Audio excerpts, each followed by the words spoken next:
Qué bueno poder encontrarnos otra vez en esta mañana y poder compartir una palabra de Dios para nosotros. Así que vamos a estar buscando en el libro de Daniel, en el capítulo 3. ¿Todos tienen Biblia? ¿Me escuchan todos bien? ¿Estoy hablando muy fuerte o bien? ¿Bien? Porque acá me retan. Yo no, me cuesta hablar por Zoom. Se me va, pero voy a tratar de controlarme esta vez. Así que voy a hablar pausado, voy a hablar suave y la palabra de Dios va a ser poderosa. Bueno, tenemos todos ahí en el libro de Daniel, en el capítulo 3.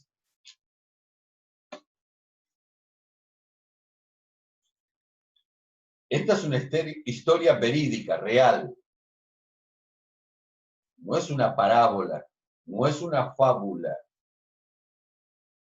no es un escrito de alguien que quiso representar algo. Esto es algo realmente que ocurrió al pueblo de Dios y en especial en el tiempo que estaba en el cautiverio, habían sido llevados cautivos a Babilonia por el rey Nabucodonosor. Y esta es una de las experiencias que le tocó vivir al pueblo de Dios, en este caso, representado en esta oportunidad, por 3 jóvenes. Así que levanten la mano los jóvenes que tenemos en la congregación, por favor. Levanten. Bien, Cacho, bien, Esther. Vamos. Bueno, pero estos jóvenes nos van a enseñar algo en esta mañana, a nosotros. Sus vidas nos van a enseñar algo. Así que bueno, leemos un poco primero a ver para... La mayoría por ahí conoce lo que ocurrió, pero qué bueno volver a leerlo y refrescarlo. Vamos al capítulo 3 del libro de Daniel. Dice que el rey Nabucodonosor hizo una estatua de oro cuya altura era de 60 codos y su anchura de 6 codos. La levantó en el campo de Durá, en la provincia de Babilonia. Y envió al rey Nabucodonosor a que se reuniesen los sátrapas, los magistrados, los capitanes, oidores, tesoreros, consejeros, jueces y todos los gobernadores de las provincias para que viniesen a la dedicación de la estatua que el rey Nabucodonosor había levantado.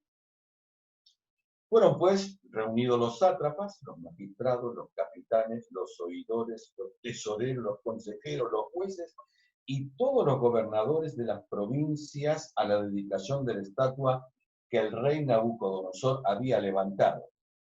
Y estaban en pie delante de la estatua que había levantado el rey Nabucodonosor. Y el pregonero anunciaba en alta voz: mándase a vosotros, oh pueblos, naciones y lenguas, que al oír el son de la bocina, de la flauta, del tamboril, del arpa, del salterio, de la zampoña y de todo instrumento de música, os postréis y adoréis la estatua de oro que el rey Nabucodonosor ha levantado. Tremendo mensaje. Y cualquiera que no se postre y adore, inmediatamente será echado dentro de un horno de fuego ardiente. Por lo cual, al oír los pueblos el son de la bocina, de la flauta, del tamboril, del arpa, del salterio, de la zampoña y de todo instrumento de música, todos los pueblos, naciones y lenguas se postraron. Naciones y lenguas se postraron y adoraron la estatua de oro que el rey Nabucodonosor había levantado. Por esto, en aquel tiempo, algunos varones caldeos vinieron y acusaron maliciosamente a los judíos. Hablaron y dijeron al rey Nabucodonosor: rey, para siempre vive. Tú, oh rey, has dado una ley que todo hombre, al oír el son de la bocina, de la flauta, bueno, y de todo lo que ya dijimos, se postre y adore la estatua de oro. Y el que no se postre y adore sea echado dentro de un horno de fuego ardiendo.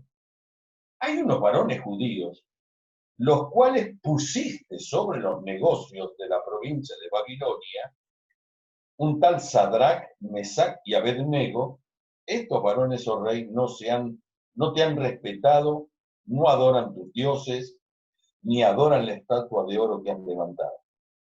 Entonces Nabucodonosor dijo con ira y con enojo que trajesen a Sadrac, a Mesac, a Abednego. Al instante fueron traídos estos varones delante del rey. Habló Nabucodonosor y les dijo, ¿es verdad, Sadrac, Mesac y Abednego, que vosotros no honráis a mi Dios? Fíjense que ese Dios está puesto con minúscula, ¿no? Ni adoráis la estatua de oro que he levantado. Ahora pues, ¿estáis dispuestos para que al oír el son de la bocina, de la flauta, del tamboril, del arpa, del salterio, de la zampoña y de todo instrumento de música os postréis y adoréis la estatua que he hecho? Porque si no la adoráis, en la misma hora seréis echado en medio de un horno de fuego ardiendo. ¿Y qué Dios será aquel que os libre de mis manos? Sadrac, Mesac y Abednego respondieron al rey Nabucodonosor diciendo, no es necesario que te respondamos sobre este asunto.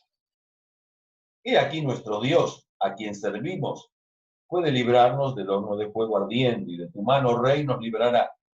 Y si no, sepas, oh rey, que no serviremos a tus dioses y tampoco adoraremos la estatua que has levantado.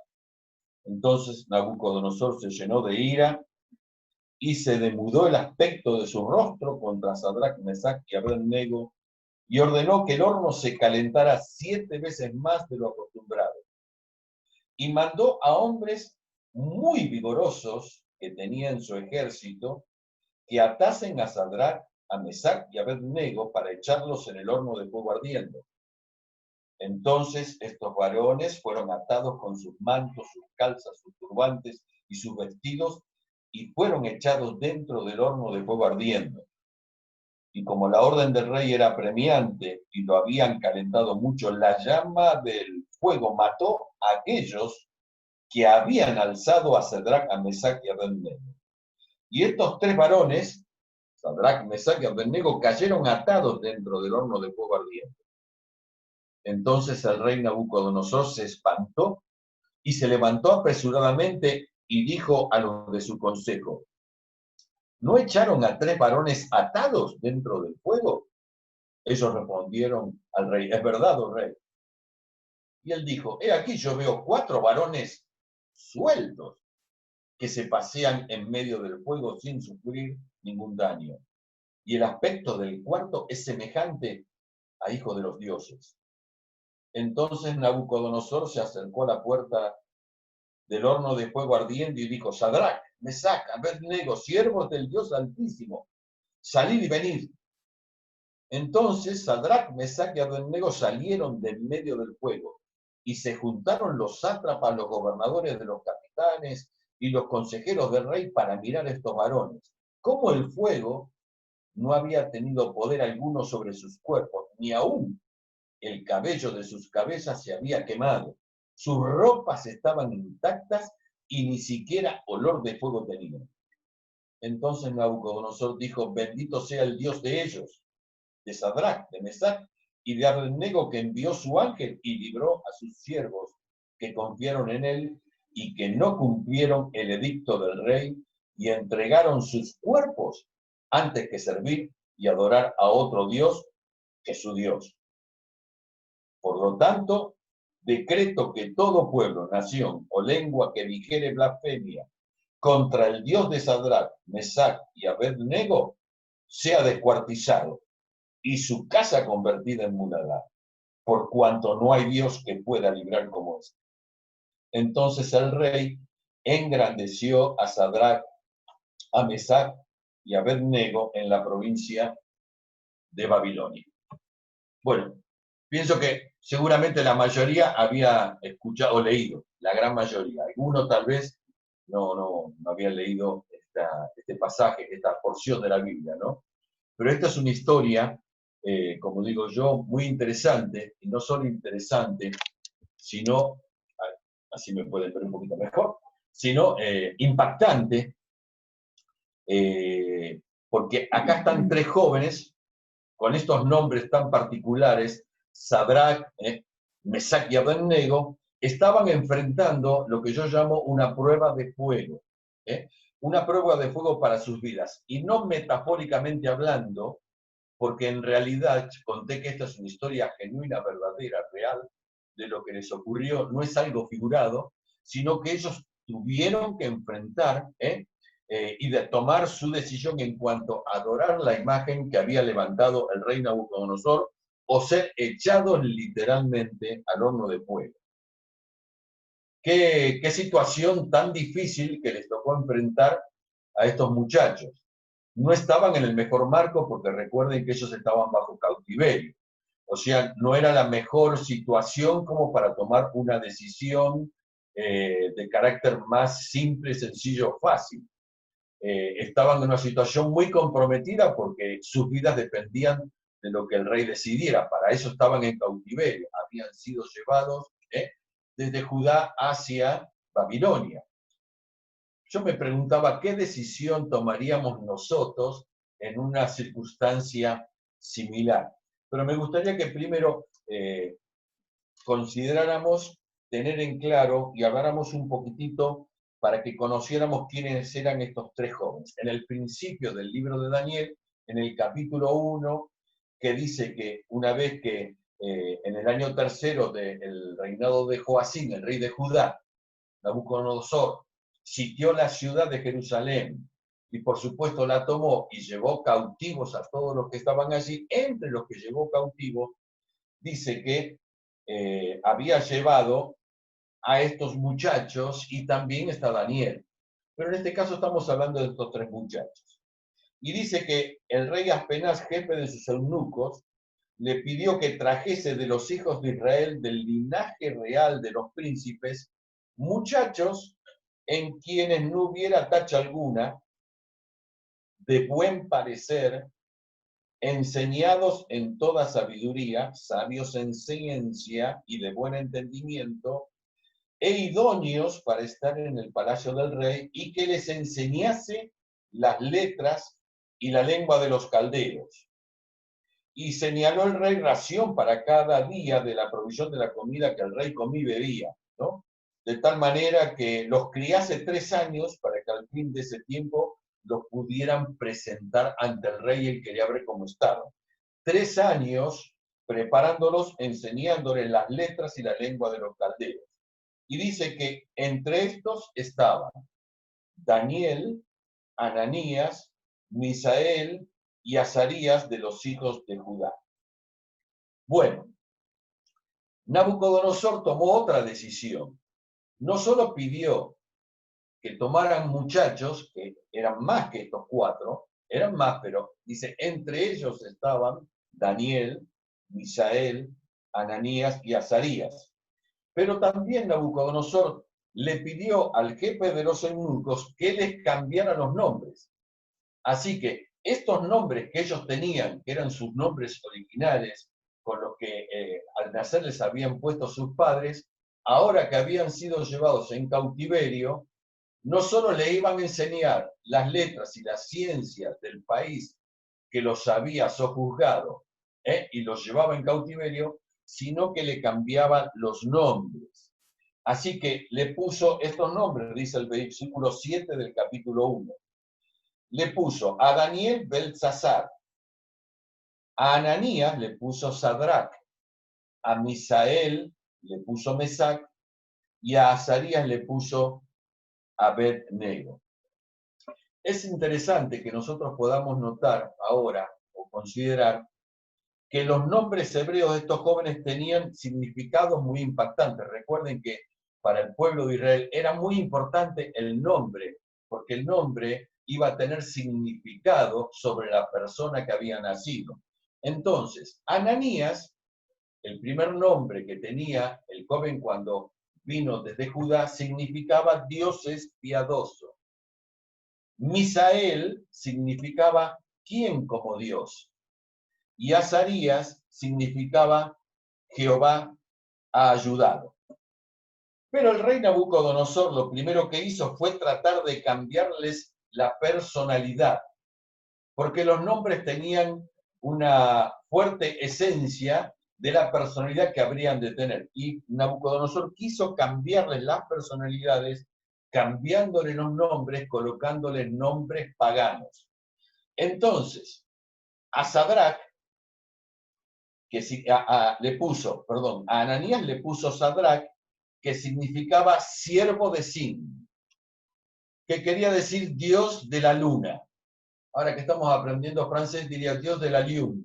Eso para nuestra profesora de francés que está ahí. Así quería decir eso, Dios de la luna. Me estoy anotando un punto para mi clase del día jueves. Bueno, al segundo, que es Mesac, significaba quién como Acú. Y el significado era Dios, era un dios pagano de Babilonia. Y el tercer nombre, Abed-Nego, significaba siervo de Nego, que era el dios principal de los babilonios. Si pensamos un poquitito en lo que quiso hacer Nabucodonosor cuando les cambia los nombres, podemos darnos cuenta que siempre Satanás querrá cambiarnos nuestros nombres y va a intentar cambiar nuestra personalidad. Y lo va a hacer a través de la presión que puede ejercer el mundo en el cual nos desenvolvemos. Recordamos que el domingo pasado nos hizo una muy clara explicación Jonathan acerca de este tema. Hizo una clara división entre lo que es el mundo, en las personas que lo habitan, cuando dice, de tal manera amó Dios al mundo, amó Dios a las personas, que otra cosa el mundo como sistema en el cual estamos insertados, cuando Jesús dijo, bueno, están en el mundo, pero no son del mundo. Este sistema, cada vez que estemos hablando de este mundo, estamos hablando de lo que se llama el cosmos. Es el sistema bajo el cual Satanás ha organizado a toda la humanidad que no considera, ni cree, ni piensa en Dios, ni lo acepta. Podríamos decir que está en incredulidad. Y la ha organizado bajo principios cósmicos de ambición, y también de placeres, y también de cosas como el diablo tenía. Quiere decir que esta presión que el mundo va a ejercer, la va a hacer tal vez sobre nosotros por medio de las relaciones que tenga a nuestro alrededor. Pueden ser las amistades que tengamos, con sus presiones como diciendo cómo vas a hacer esto, o cómo no vas a hacer esto, o por qué no vas a ir a tal lado, o como también las presiones que el mundo, el sistema ejerce con sus tentaciones. Así que, en una palabra, el diablo no quiere que nosotros seamos llamados personas bendecidas, sino quiere que seamos llamados hombres y mujeres empobrecidos. Él no quiere que seamos llamados hombres y mujeres de fe, sino él quiere que seamos llamados hombres y mujeres sin destino. Él no quiere que digan que son jóvenes de fe, jóvenes en victoria, jóvenes con empuje, sino quiere que digan que son jóvenes fracasados y perdedores. No quieren que te llamen esposa, sino quieren que te llamen amante.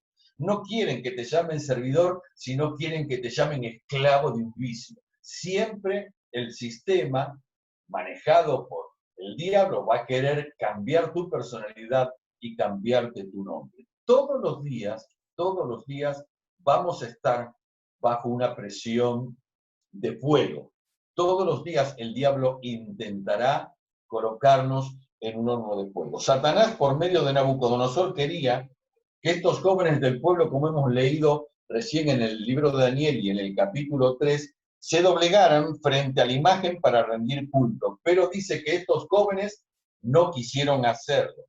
Ellos estaban dispuestos a ir al horno de fuego, pero no iban a doblegar su voluntad a la del rey. No iban a doblegar su corazón ante una imagen pagana. ¿Por qué razón? Porque ellos habían sido enseñados, ellos conocían la palabra como la conocemos nosotros, y ellos no la habían olvidado como nosotros tampoco debemos olvidarla. En el libro de Éxodo, en el capítulo 20, aparecen los mandamientos, que no fueron anulados, porque Jesucristo dijo, yo no vine para abrogar la ley, sino vine para cumplirla, vine para perfeccionarla, para acrecentarla aún.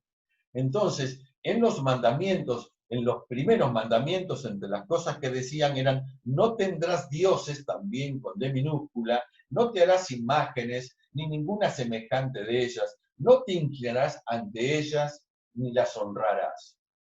Ellos habían recibido esa palabra desde su niñez, pero ahora estaban en un ambiente hostil, porque una cosa es mantener las convicciones en un ambiente que nos es favorable y otra cosa es tener que mantener nuestras convicciones en un ambiente hostil.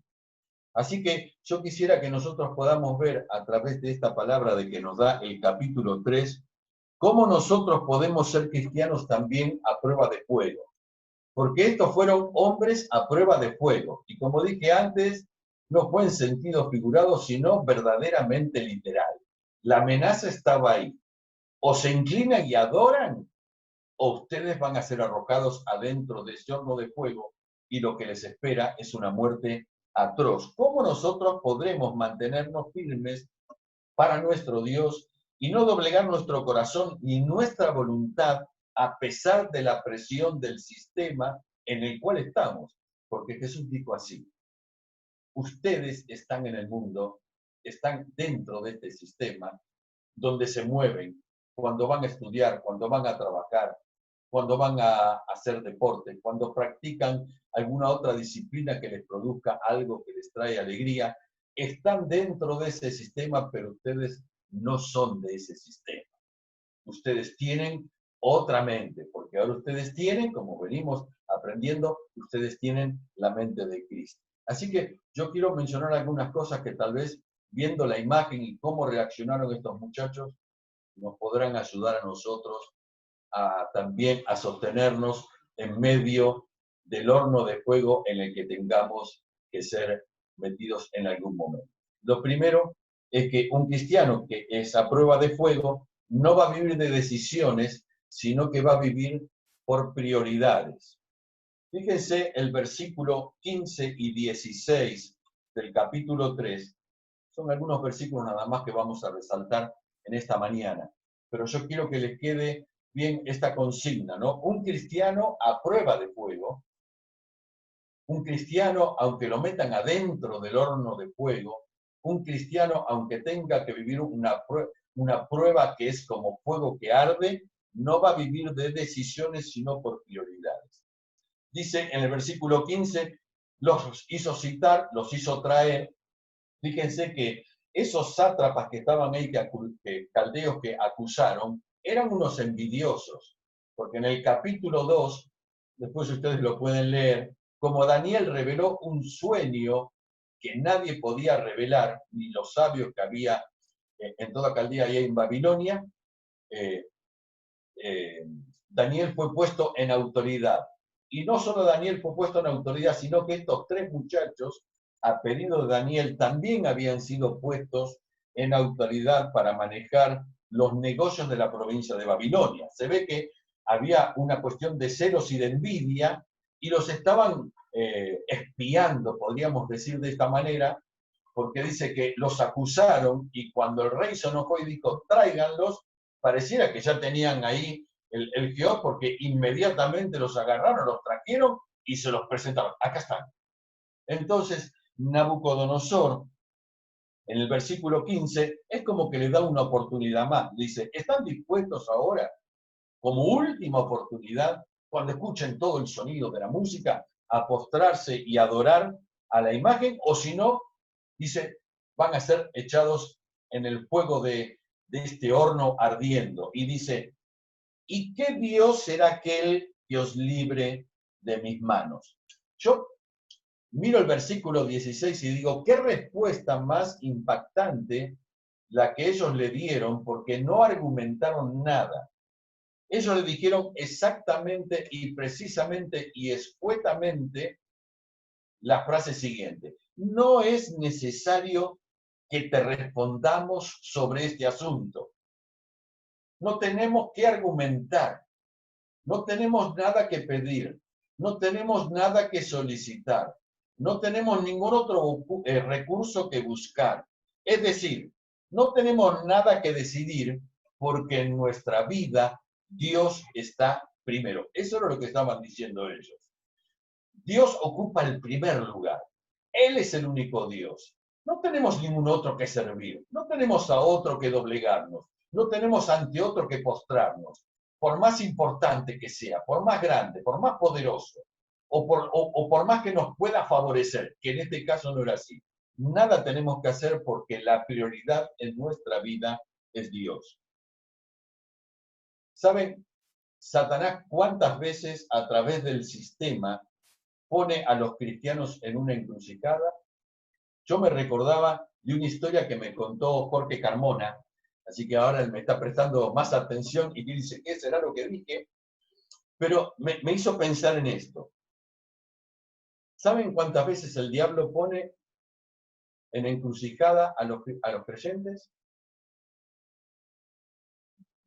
Un esposo que a veces le dice a su esposa, Dios o yo. Y esa fue una historia que me contó Jorge Carmona, y ahora está empezando a recordar. Cuando él, dice, era mucho más joven, iba a la iglesia neotestamentaria, y ahí había una señorita, una chica, que había un muchacho que no iba a la iglesia, que estaba interesado en ella. Y le hablaba, y que ella le dijo, no, porque cuando yo me case me voy a casar con alguien que sea del Señor. La cuestión que este muchacho me contó Jorge estaba tan interesado que empezó a congregarse. Y no solo se congregó, sino que en una predicación hizo la manifestación de fe. Y no solo eso, sino que se bautizó. Que como digo yo, que te metan en el agua del bautisterio no te hace pez, ¿no? O sea, que te metan en el agua y te bauticen tampoco te hace un creyente. Le volvió a hablar y la chica, como vio que él había hecho una decisión y todo lo demás, decidió aceptar la proposición y comenzaron un noviazgo.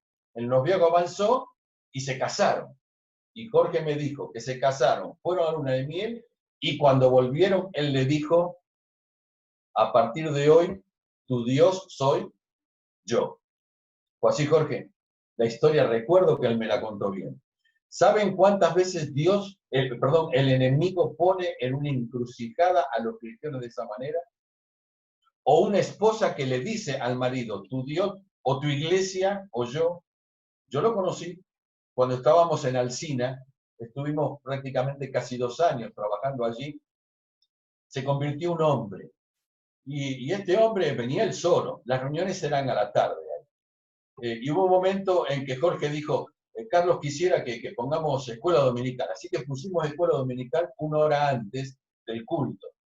Entonces, claro, la reunión de la escuela dominical creo que era de 5 a 6.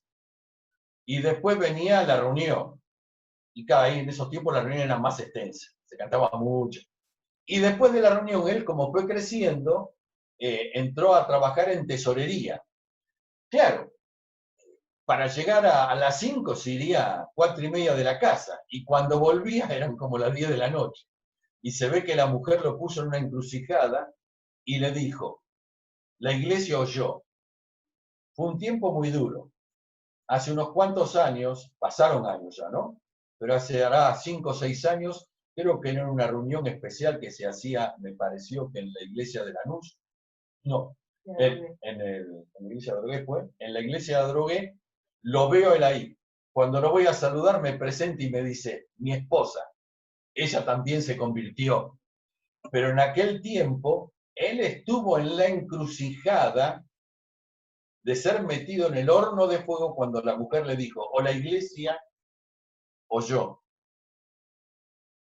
¿Cuántos cristianos a veces también están en la misma encrucijada cuando en algún trabajo, algún superior, un jefe, un patrón, que conoce tu vida cristiana, empieza a presionar y dice, bueno, o tu Dios o tu iglesia, las cosas con las que venís, o tu trabajo? ¿O cuántas veces, hasta dentro de una misma familia, donde alguien se convierte por primera vez y no es comprendido todavía, indudablemente, porque las cosas espirituales se disciernen espiritualmente, dicen, bueno, me tenés así, con la iglesia y con Dios y con las cosas. Así que, o la iglesia o nosotros. ¿Cuántas veces las presiones son así?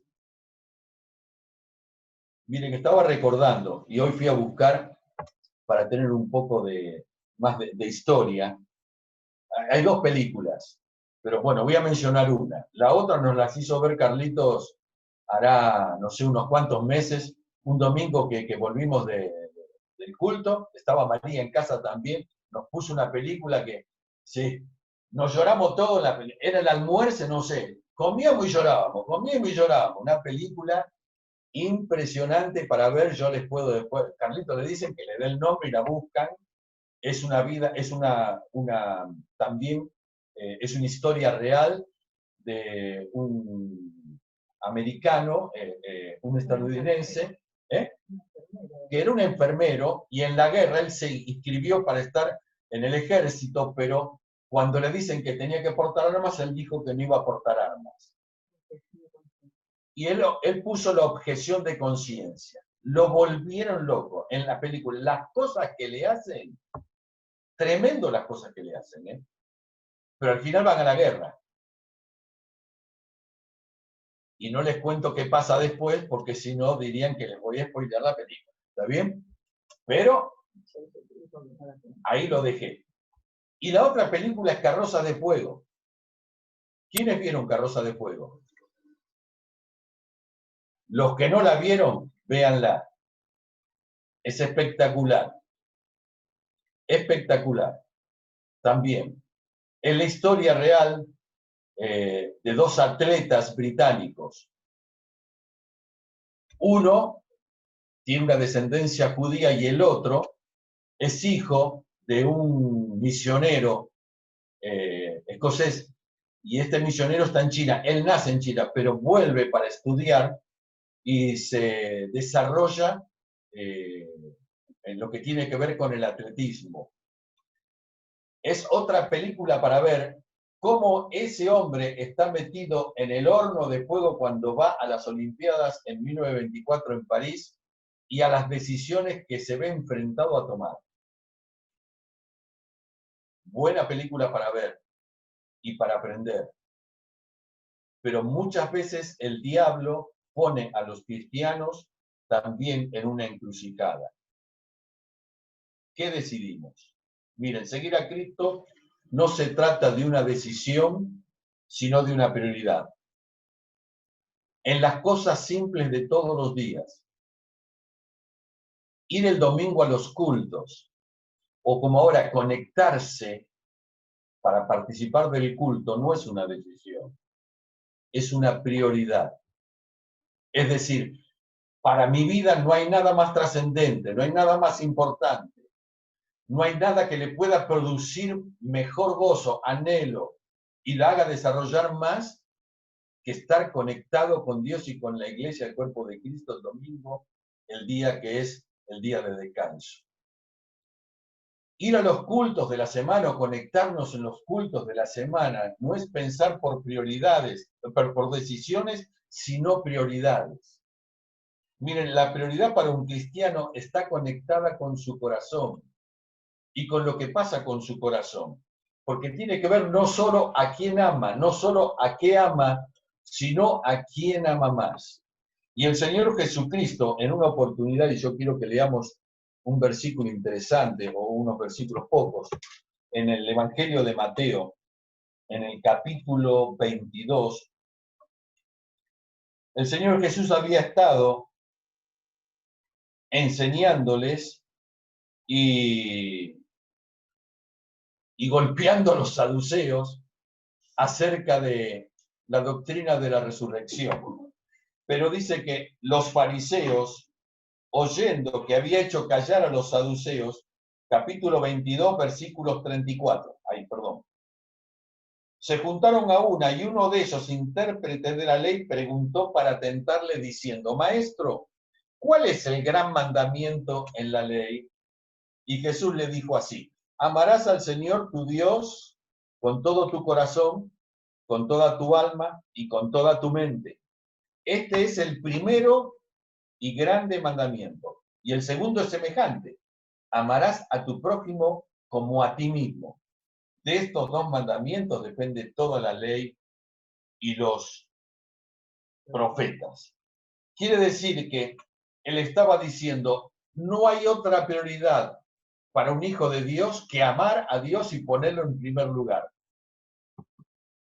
Antes que cualquier cosa, tu amor, tu primer amor tiene que estar ahí. Dios es nuestra prioridad.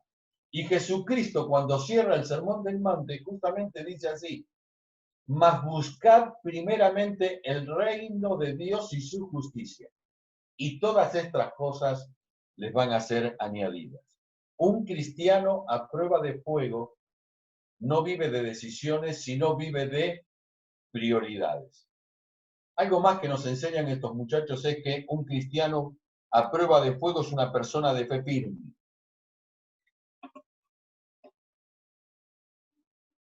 No hay nada peor que ser dubitativo o ser un hombre o una mujer de doble ánimo,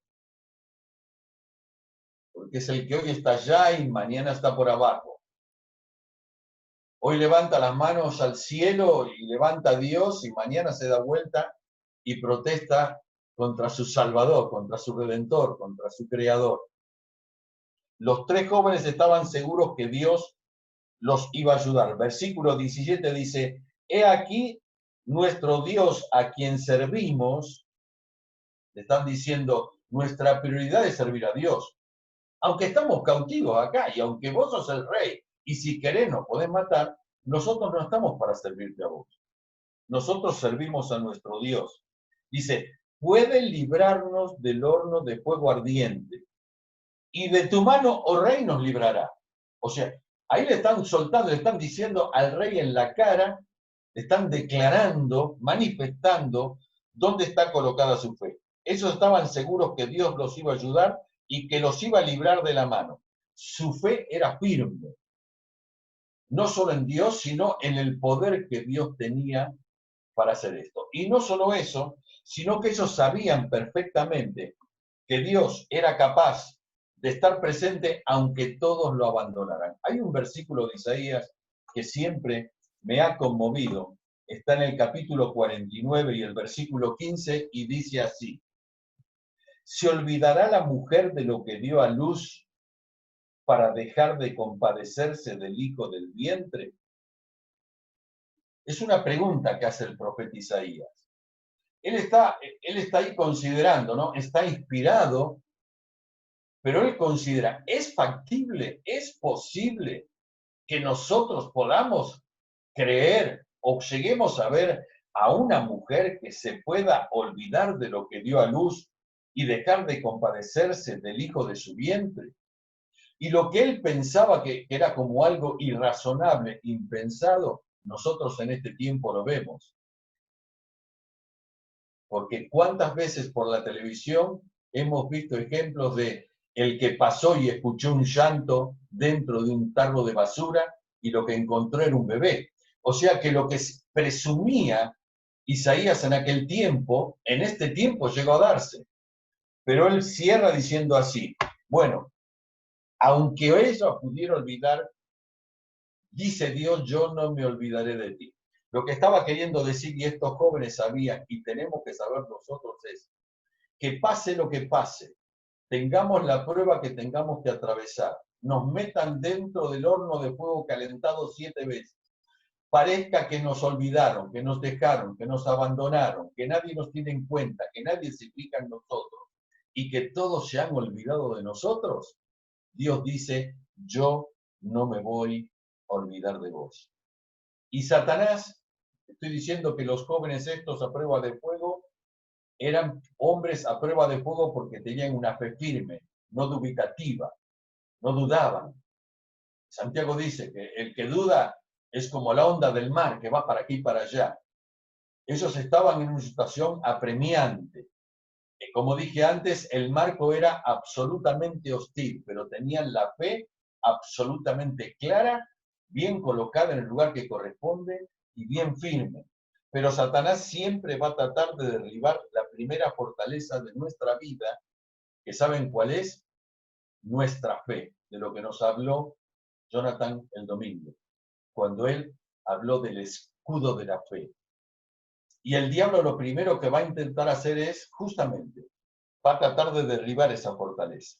El apóstol Juan escribe en su primera carta, en el capítulo 5, versículos 4 y 5, y dice así: porque todo lo que es nacido de Dios vence al mundo, vence al sistema. Todo lo que es nacido de Dios. Nosotros somos nacidos de Dios. Dice, y esta es la victoria que ha vencido al mundo, al sistema, nuestra fe. Ella puede vencer al sistema. ¿Quién es el que vence al mundo, al sistema, sino el que cree que Jesús es el Hijo de Dios? El diablo va a intentar derribar justamente la fortaleza más grande que tiene un cristiano, que es su fe y dónde está colocada su fe. Y va a venir con las presiones y va a venir al territorio donde el diablo siempre viene a trabajar cuando estamos en medio del horno de fuego, en medio de la prueba. Hoy la Argentina, como todo el planeta, está atravesando un tiempo de dificultad. Está dentro de un horno de fuego. Nosotros estamos dentro de un horno de fuego. No solo ante el peligro de perder la vida por esta enfermedad, sino pensando lo que vendrá cuando salgamos de esta enfermedad. Se habla de la pobreza, se habla de la falta de trabajo, se habla de la falta de oportunidades, la falta de dinero, y el diablo va a venir y va a decir, si vos seguís ofrendando o diezmando, no vas a cubrir los costos de tu casa, te va a faltar el dinero. Si seguís haciendo más horas extras aún de las que hacías, también, si no las haces, no vas a poder cubrir las necesidades de tu casa. Así que va a ser mejor que pienses en buscar trabajos aún mayores y quedarte trabajando, aunque pierdas algunos cultos, o aunque tengas que descuidar hasta tu ministerio, porque si no, no vas a poder cubrir las necesidades de tu hogar. Si perdés tu familia por culpa de Cristo, te vas a quedar solo, no vas a tener nada en la vida. Miren, un cristiano de fuego, a prueba de fuego, tiene que saber bien que Dios es su pastor, que nada le va a faltar, que es lo que prometió, porque dijo, yo soy tu pastor y nada te faltará, y que Él va a suplir para todas nuestras necesidades. No tengas temor. Dios habla a través del profeta Isaías y dice, no temas porque yo estoy contigo, no desmayes porque yo soy tu Dios, que te esfuerzo, siempre te ayudaré, siempre te sustentaré con la diestra de mi justicia. Porque yo, Jehová, soy tu Dios, quien te sostiene de tu mano derecha y te dice, no temas, yo te ayudo. Algunas lecciones más para cerrar. Un cristiano a prueba de fuego no vive de emociones, sino va a vivir de convicciones. Las emociones son pasajeras.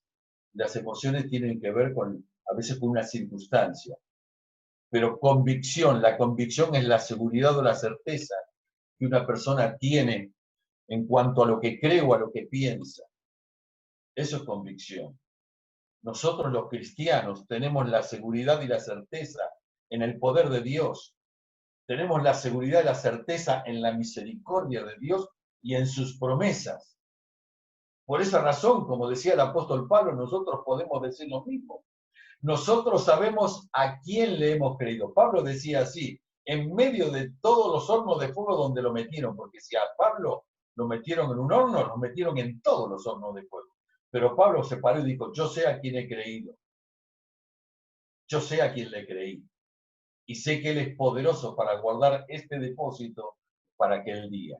Miren, los tres jóvenes comprendían que en Dios estaba la decisión de salvarlos o no. En el versículo 18 del capítulo 3 que hemos leído, después que le dicen al rey, bueno, nuestro Dios a quien servimos puede librarnos del horno de fuego ardiente.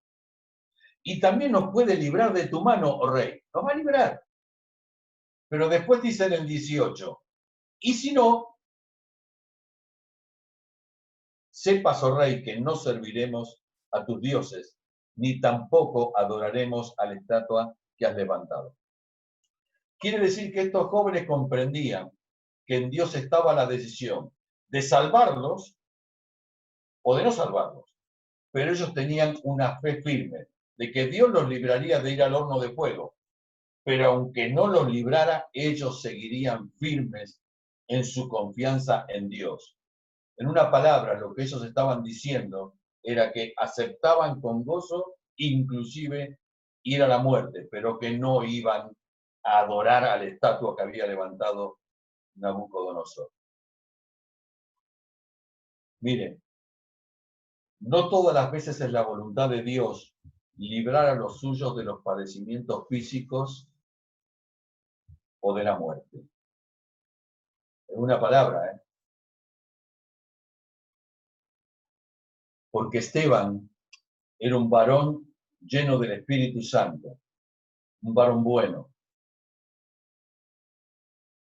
Pero cuando lo llevaron y lo enjuiciaron, y él dio su última palabra, lo apedrearon y lo mataron. Y Dios no lo libró de esa muerte. Y a Juan el Bautista lo decapitaron, y Jesús mismo dijo, no ha habido profeta como él, pero Dios no lo libró de la muerte. Pero a Pedro sí lo libró, porque Herodes, después de pasar a espada a Jacobo, el hermano de Juan, que también lo mató, lo tomó a Pedro y lo metió preso y lo iba a sacar justamente para que lo ajusticiaran, pero a Pedro sí Dios decidió librarlo de la muerte y envió un ángel y lo sacó.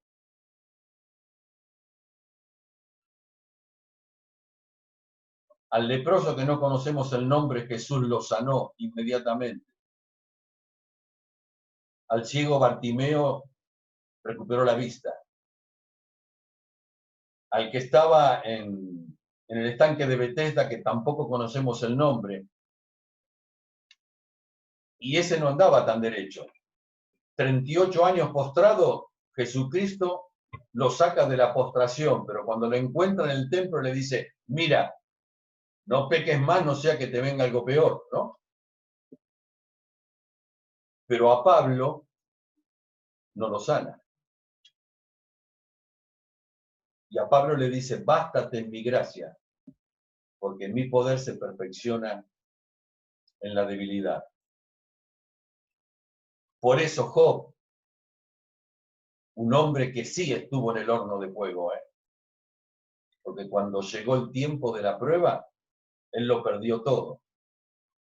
Y hasta soportó que su mujer le dijera, ¿aún retienes tu integridad? Y se maldice y muérete. Eso le dice la mujer a Job. Pero ¿saben lo que dice Job? Aunque él me matare, en él esperaré. Un cristiano a prueba de fuego no vive de emociones, sino que vive de convicciones. La emoción es pasajera y la convicción es permanente. Después la fe, la certeza de lo que se espera. La convicción de lo que no se ve. A veces servimos al Señor producto de la emoción. Pero cuando Dios no ha hecho las cosas como nos parece a nosotros, a veces nos desanimamos, nos desalentamos y parece que empezamos a mirar para atrás. Pero un cristiano a prueba de fuego ama a Dios y le va a seguir, pase lo que pase. Y tal vez la última enseñanza que nos dejan estos muchachos y podemos aprender, tal vez en este tiempo que tengamos que pasar por calor fuerte, es que un cristiano a prueba de fuego puede ver el poder de Dios en su vida. Un cristiano a prueba de fuego seguramente va a ver el poder de Dios en su vida. Nabucodonosor se enojó muchísimo. Y cuando vio que ellos estaban decididos, que tenían una convicción y una fe tan firme, que decían, nuestro Dios nos puede librar del horno y nos puede librar de tu mano. Y si no nos libra, igualmente es Dios. Es nuestra prioridad y a vos no te vamos a adorar, ni nos vamos a inclinar bajo tu autoridad. Y se enojó tanto, que mandó, así dice el versículo 20, mandó hombres muy vigorosos. Presten atención a esta palabra, miren, hombres vigorosos que tenían su ejército, que atasen a Sadrach, a Mesac y a Abednego para echarlos en el horno de fuego ardiendo. Entonces estos varones fueron atados con sus mantos, sus calzas, sus turbantes y sus vestidos, y fueron echados dentro del horno de fuego ardiente. Y lo había hecho calentar el horno 7 veces más. Quiere decir que cuando lo abrieron, la llamarada que salió mató a los que los estaban tirando. Pero los versículos son claros. Dice que fueron atados por hombres muy vigorosos y que fueron atados con sus propias ropas. Y de esa manera fueron tirados dentro del horno de fuego. Y el versículo 23 dice, y estos 3 varones, Sadrach, Mesac y Abednego, cayeron atados dentro del horno de fuego ardiendo. Los ataron hombres vigorosos, los tiraron así atados y cayeron atados dentro del horno de fuego. Pero en el horno de fuego se les quemaron las ataduras. En el fuego de la prueba se consumen las ataduras que los hombres fuegos te quieran hacer o te hayan hecho. Eso es lo primero que tenés que aprender. A veces estamos atados emocionalmente por situaciones, circunstancias, experiencias que nos tocaron vivir, que nos pegaron fuerte, que fueron muy duras y que nos ataron emocionalmente y parece ser que no podemos tomar decisiones. A veces estamos atados por personas que nos manipulan intelectualmente. A veces estamos atados por tristezas y por dolores, por pérdidas. Pero cuando entramos, cuando caemos, cuando entramos al horno de fuego, por más que nos hayan atados hombres muy vigorosos, dice que esas ataduras se queman y se deshacen. ¿Por qué lo digo? Porque en el versículo 24, el siguiente, el rey Nabucodonosor se espantó y se levantó apresuradamente y le dijo a los del consejo, ¿no echaron a 3 varones atados dentro del fuego? Y ellos le respondieron, sí, oh rey, los echamos y los echamos atados. Versículo 25, y él dijo, he aquí yo veo 4. Yo veo 4 varones, pero los veo sueltos. Ustedes los echaron atados y ellos cayeron atados. Y eran 3, pero ahora yo veo 4 y los veo sueltos. En el horno Jesús los liberó. Y no solo los liberó, sino que caminó con ellos. Y se estaba cumpliendo la profecía de Isaías que Jesús mismo leyó cuando le dieron el rollo del libro y había entrado a la sinagoga. Y Jesús dijo así, el Espíritu del Señor está sobre mí por cuanto me ha ungido para dar buenas nuevas a los pobres, me ha enviado a sanar a los quebrantados de corazón, a pregonar libertad a los cautivos y vista a los ciegos y a poner en libertad a los oprimidos y predicar el año agradable del Señor. Esa es la obra de Cristo en este tiempo. El diablo te ata, el diablo te quiere maniatar, utiliza cualquier sistema y cualquier medio, pero cuando vamos a Cristo, cuando Cristo camina con nosotros, Él es el 4.º hombre que camina, como estaba estaba dentro del horno con los 3, Él es el que camina al lado tuyo, el que está pegado al lado tuyo, el que lo ha prometido. Miren, dice la palabra, justamente, aunque ande en valle de sombra de muerte, no temeré mal alguno, porque tú estarás conmigo. Esto lo escribe David. ¿Sabe cuándo lo escribe David? Cuando él pasó por su horno. ¿Saben cuántas veces David estuvo en horno de fuego? Pero cada vez que pasó por ahí, él pudo escribir esto y pudo decir con firmeza y con seguridad que Dios estaría con nosotros. Cuando estás en el horno, Jesús está con vos y su promesa sigue siendo verdadera. Se iba a ser llevado, ascendido, arrebatado al cielo, pero les dijo, he aquí, yo voy a estar con ustedes todos los días hasta el fin del mundo. Dios permitió que los 3 jóvenes fueran echados dentro del horno de fuego, pero no los iba a dejar solos. El Cristo preencarnado, el mismo que apareció para Abraham en el capítulo 18 de Génesis, o le aparece a Josué como un ángel con la espada desenvainada, era el Cristo preencarnado, ahora estaba con los tres muchachos dentro del horno de fuego, no estaban solos, Él estaba con ellos. Y ¿saben una cosa? Miren, cuando entremos en la prueba y el Señor Jesús esté con nosotros, la experiencia de ellos se va a cumplir en nosotros, porque dice que cuando los hace sacar, porque se maravilla Nabucodonosor y los llama y los hace salir, dice así: el fuego no había tenido poder sobre sus cuerpos, ni aún el cabello de sus cabezas se había quemado, sus ropas estaban intactas y ni siquiera olor de fuego tenían. Los que hemos hecho asado ya sabemos, cuando terminamos de hacer asado nos tenemos que cambiar la ropa porque te queda un olor a fuego y un olor a asado encima, y estos metidos dentro del horno de fuego salieron y no tenían ni olor. Cuando entres en la prueba y el Señor esté con vos y salgas de ahí, vas a salir con el pelito como entraste, vas a salir con la ropa intacta, el cuerpo no va a tener las marcas y ni olor te va a quedar pegado de que estuviste ahí. Y se va a cumplir la palabra de Isaías que dice: cuando pases por las aguas yo estaré contigo, y si por los ríos no te van a negar, y cuando pases por el fuego no te vas a quemar, ni la llama arderá en vos. Y te cierro dando una palabra de esperanza, ¿no? Hay un versículo más que te voy a leer que está en el primer libro de Samuel, en el capítulo 2 y el versículo 30. Esta es una advertencia para Elí, el sacerdote que estaba allí, que no había hecho las cosas bien y no había estorbado a sus hijos, y sus hijos habían pecado abiertamente. Entonces,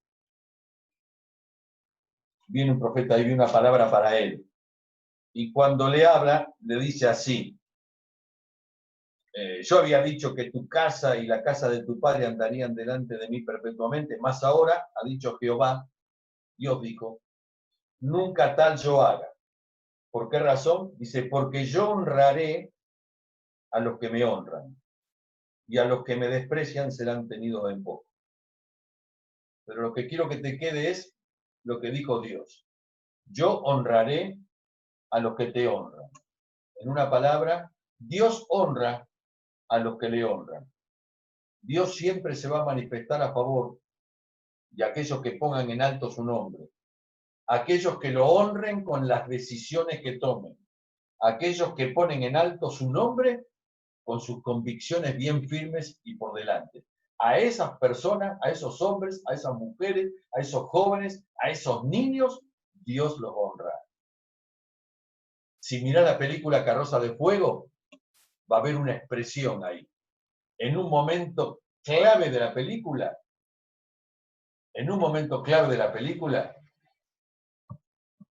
al principal se le acerca a uno y le dice, al que me honrare, mi Padre le honrará. Y estos hombres fueron honrados, porque dice que el rey se maravilló tanto de lo que había pasado y de lo que había visto, que los vuelve a su posición, los engrandece, los pone sobre toda la provincia de Babilonia y escribe un edicto donde dice que todo aquel que blasfemara contra el Dios de ellos, no que le iban a hacer chachá, iba a ser descuartizado y que su casa iba a ser como un muladar. Quiere decir que estos muchachos que honraron el nombre de Dios con su decisión, aunque su vida estaba en juego, lo que lograron fue que Dios los honrara a ellos y que el nombre de Dios fuera levantado en alto y fuera glorificado. Así que te cierro así. Un cristiano a prueba de fuego va a ver el poder de Dios en su vida. Cuando esté en el horno de fuego, va a ver el poder de Dios en su vida. El poder, las maravillas, lo sobrenatural de nuestro Dios está disponible para aquellos que lo ponen a Él primero en sus vidas y que lo honran con sus vidas y con sus decisiones. Si tuviéramos que resumir, solo 2 frases. Cada vez que estemos bajo fuego de los ataques del enemigo, primero, recordemos que no estamos solos, que Jesús está con nosotros. Él lo prometió. Y cada vez que ponemos en alto el nombre de Dios, Él también entonces va a honrar nuestra vida. Oramos. Señor, gracias porque tu palabra nos enseña. Y gracias, Señor, porque en la experiencia de estos 3 muchachos, a los que les quisieron cambiar la personalidad al cambiarle los nombres, a los que quisieron cambiarles sus costumbres, lo que habían aprendido desde jóvenes, cuando conocían la palabra y les era enseñada, y ahora por 3 años se les enseñaba las ciencias y la letra de los caldeos, una cultura absolutamente distinta y pagana a lo que ellos habían recibido, aún a pesar de todo eso no pudieron doblegar su fe, sus convicciones, lo que ellos habían recibido. Ellos tenían en claro que su prioridad era honrarte, agradarte y obedecer tu palabra. Que su vida, que su experiencia vivida, que su fe puesta a fuego, pero sostenida, aún al precio y al riesgo de perder sus propias vidas, sean un ejemplo para la iglesia en este tiempo, para nuestras vidas en este tiempo, donde seguramente el diablo tratará de ponernos en muchas encrucijadas. Bendícenos, Señor, ayúdanos en este tiempo, porque a veces estaremos expuestos en los hornos de fuego de la escasez, de la dificultad, de la incertidumbre, de la enfermedad, de cosas que serán fuertes y duras sobre nuestras vidas. Pero el auxilio de tu presencia y de tu palabra será lo que renovará nuestras fuerzas para que nuestra convicción pueda mantenerse firme y solamente ponerte en primer lugar a vos y agradarte. Y gracias, porque la promesa sigue siendo fiel y verdadera y no se vuelve atrás. Y tu palabra dice que si nosotros fuéramos infieles, aún así, vos dijiste que ibas a permanecer fiel. Perdónanos, Señor, si te fallamos en alguna oportunidad. Perdónanos, Señor, si en algún momento no estuvimos a la altura de las circunstancias. Perdónanos, Señor, si en algún momento no tomamos la decisión más acertada. Perdónanos, Señor, si en algún tiempo no tuvimos temor. Pero ayúdanos, Señor, para que podamos levantar y honrar tu nombre en este tiempo, sabiendo que así vos honrarás el nuestro también. Y gracias, porque tu presencia está con nosotros. Y si tu presencia está con nosotros, lo tenemos todo. Bendecí a la congregación, bendecí a la iglesia, cubrí cada necesidad, bendecí cada hogar. Gracias, Señor, por los que se han recuperado. Gracias, Señor, porque Angie se levanta cada vez más. Gracias, Señor, porque has estado con ella y la has guardado aún en lugar difícil. Porque estar en ese tiempo en el hospital era como estar en un horno, pero vos estabas así, tu presencia estaba con ella. Gracias, Señor, por Esther, que la has levantado también. Gracias, Señor, porque la vemos recuperada. Gracias, Señor, porque la vemos firme, fuerte nuevamente en su cuerpo. Pero gracias, Señor, porque su fe no fue doblegada y porque su experiencia tampoco. Bendecí, Señor, lo que resta de su recuperación. Vos sos el guardador de su vida. Señor, vos la tenés escondida en el hueco de tu mano. Gracias, Señor, porque nos has guardado a cada uno de nosotros, tu iglesia. Gracias, Señor, porque en tiempos de tanta dificultad y de tantos problemas, Señor, tú eres el verdadero, el que dice, yo soy tu pastor, y dije que nada te habría de faltar. Y esa es la experiencia de cada uno de nosotros, al abrir nuestras alacenas, Señor, teniendo todo lo que necesitamos. Bendecí, Señor, este domingo. Es tu día. lo honramos, lo hemos separado para ti. Y gracias, Señor, porque nos hemos podido conectar una vez más y tu presencia ha estado con nosotros. Bendecí esta palabra, que, Señor, quede pegada en nuestras vidas y que pueda producir al 100 por 1 en nuestro corazón. En el nombre de Jesús oramos y te damos las gracias. Decimos amén y amén.